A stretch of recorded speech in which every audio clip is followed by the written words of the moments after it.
How to fix Instagram algorithm sensitive content. Let's get started. If your Instagram feed consists of graphic content, follow these steps.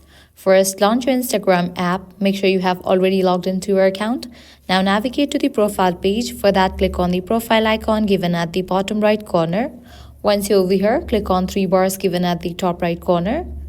Here, you're gonna find different section. Scroll down. Under what you see, you will find the option Content Preferences. Click on it. Now click on the option Reset Suggested Content. Once it first restart, we will suggest posts, reels, and other content based on factors like who you follow and your activity. You can reset to see something new. Click on the option Next. Before resetting, you can review who you follow and your ad topics. Then you can click on Reset Suggested Content. This can't be undone. You can change who you follow and your ad topics at any time.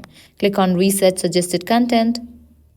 So this is how you can fix Instagram algorithm sensitive content. If this guide helped you out, don't forget to like, share, and subscribe. Thanks for watching.